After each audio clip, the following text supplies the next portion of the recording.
By the third day, Flatwoods felt wrong.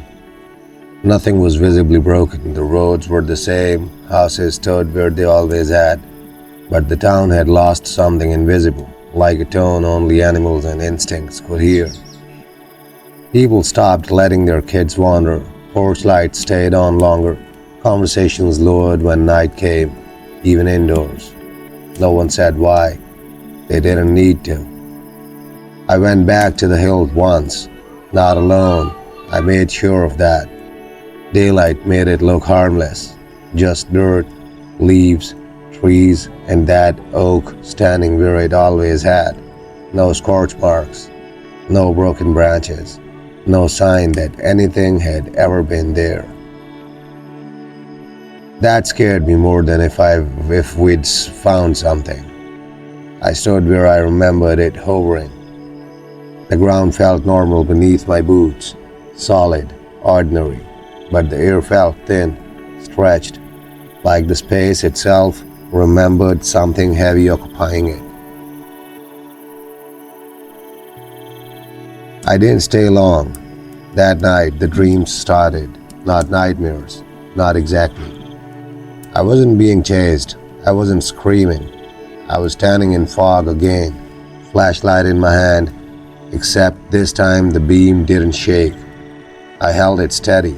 The red face was closer now, so close I could see texture in the glow, subtle variations like heat rippling through metal.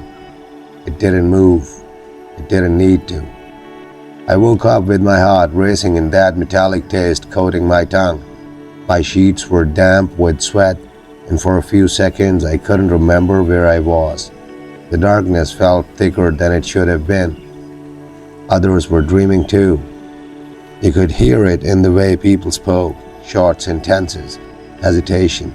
The same phrases repeated. I keep seeing it. I keep smelling it. I don't think it left. The reporters came next. They wanted measurements, sketches, comparisons. They asked us if it could have been an owl, a trick of the light, exhaustion. I watched Kathleen May try to answer one of them. Her voice shook, not with fear, but frustration, like someone being told the floor they stood on wasn't real. You didn't see its eyes, she said quietly. That ended the conversation.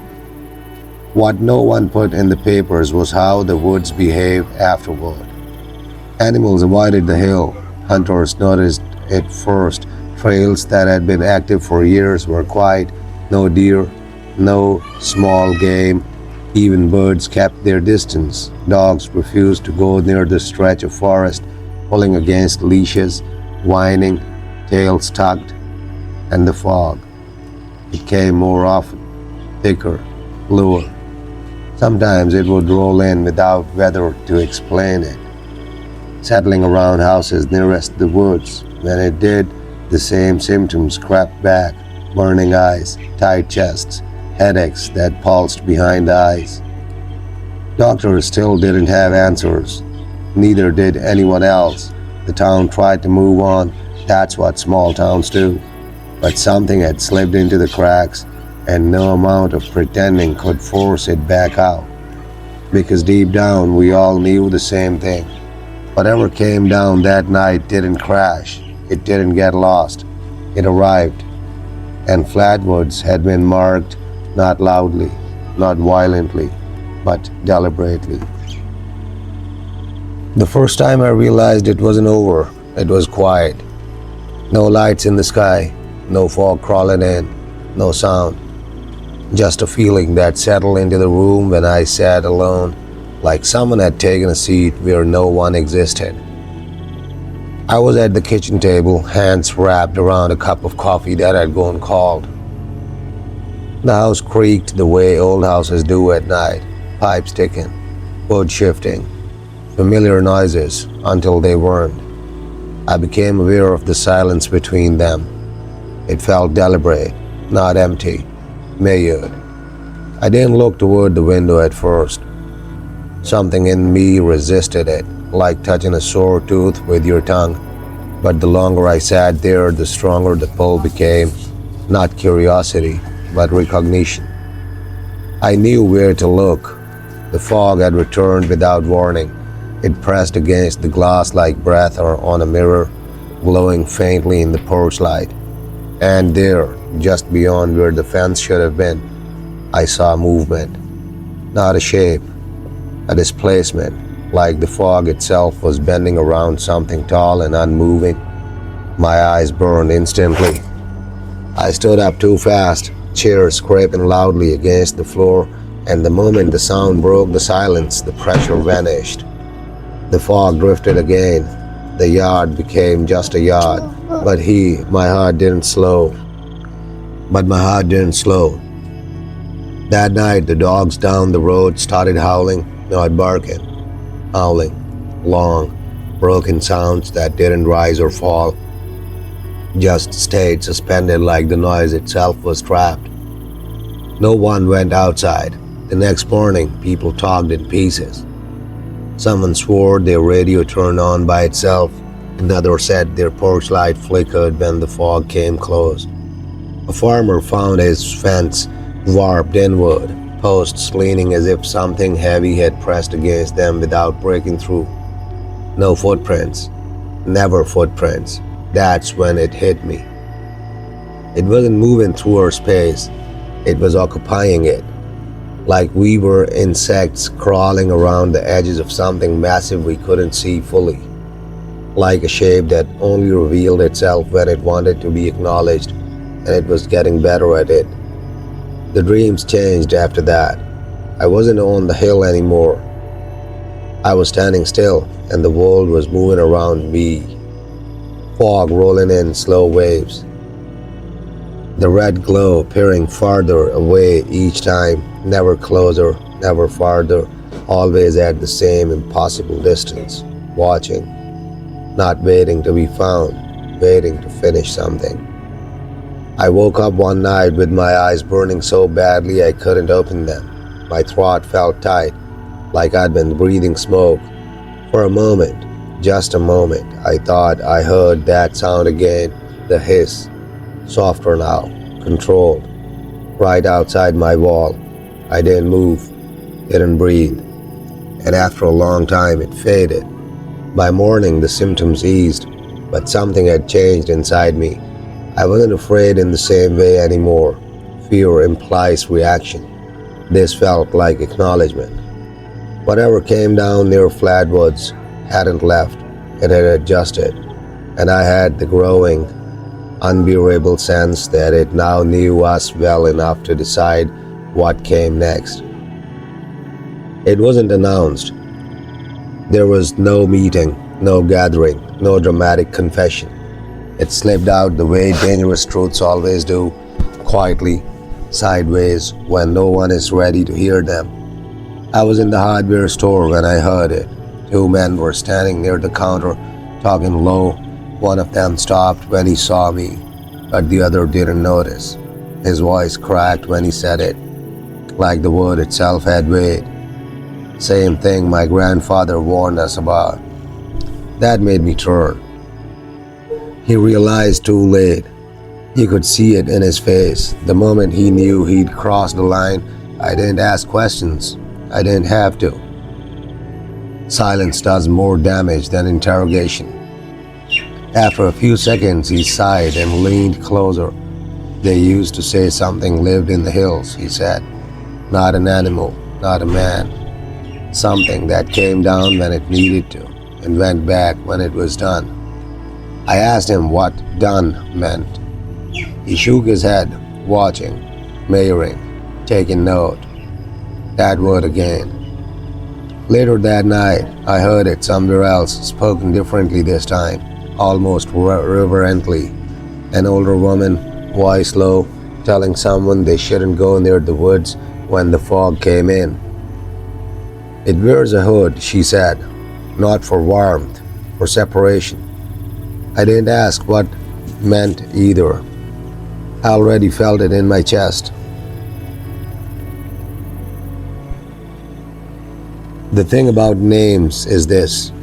Once something is one, it becomes real in a way denial can't undo.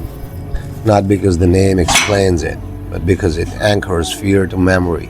And now the town had one. No one agreed on it. No one wanted to say it too clearly, but everyone meant the same thing.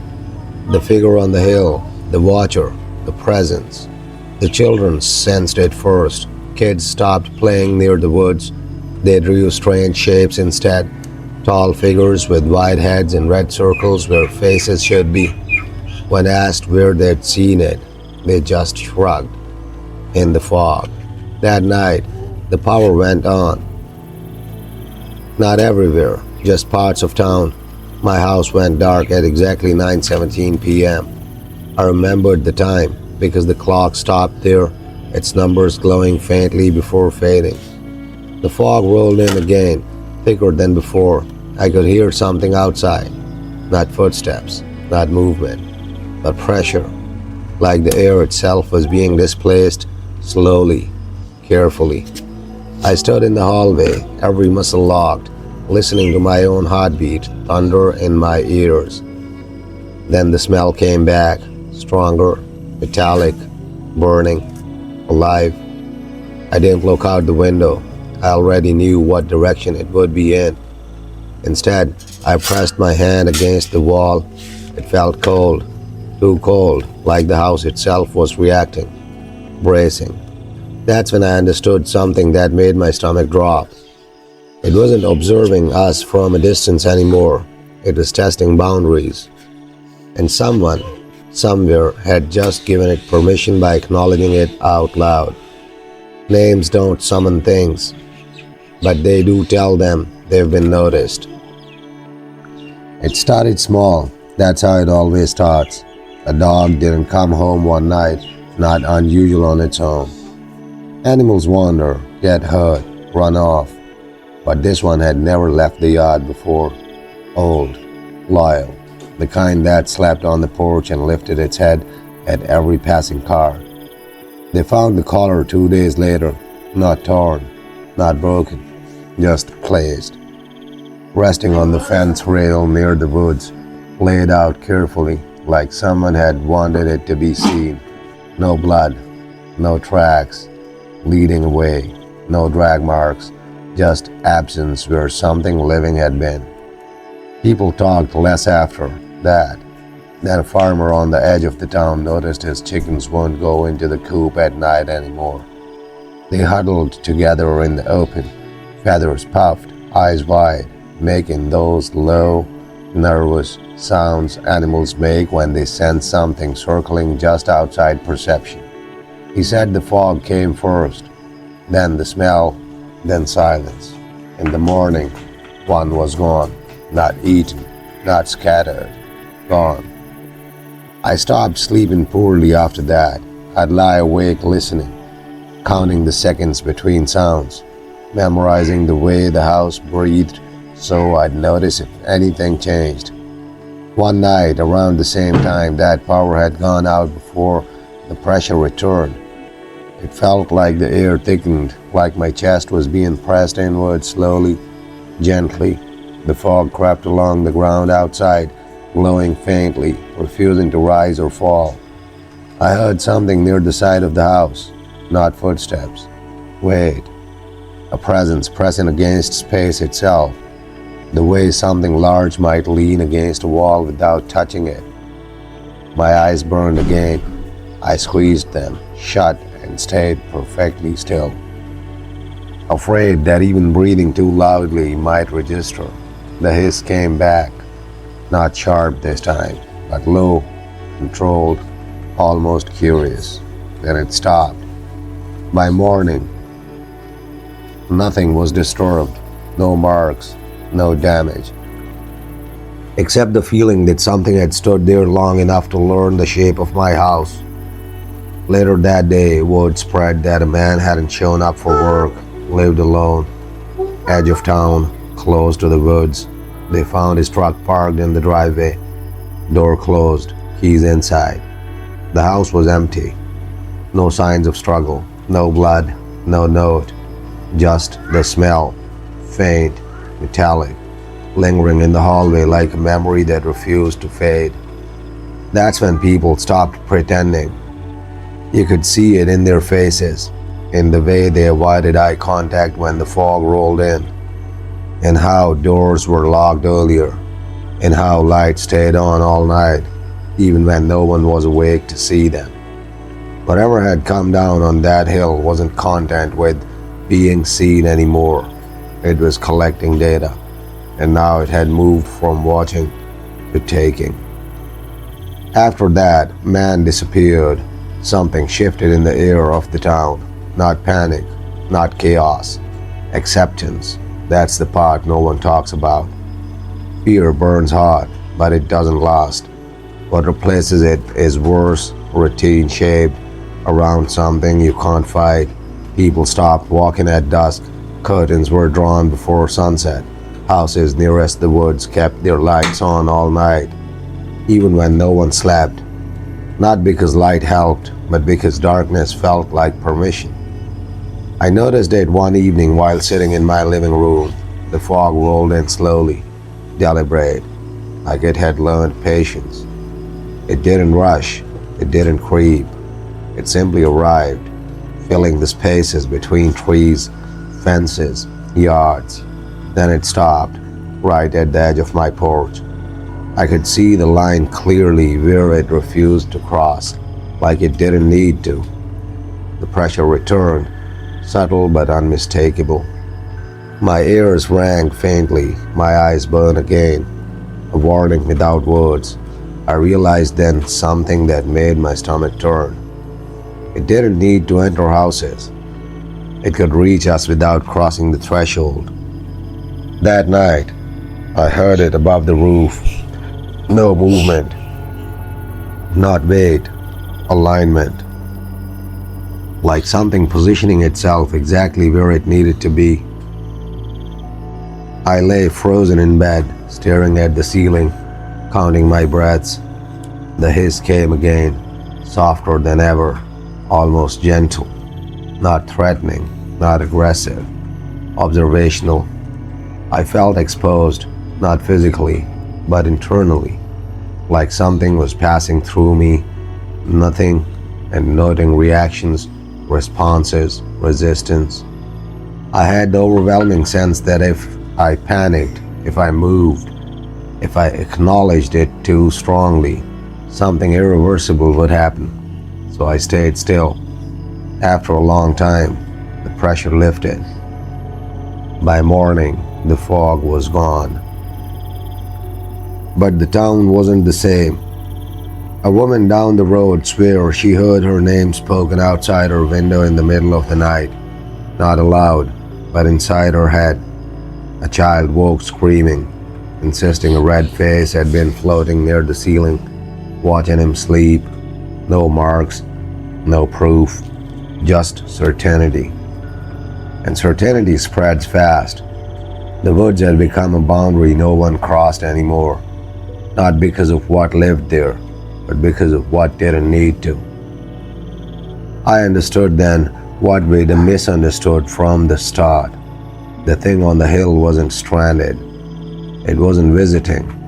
It had mapped us. And once something knows you well enough, distance stops meaning safety.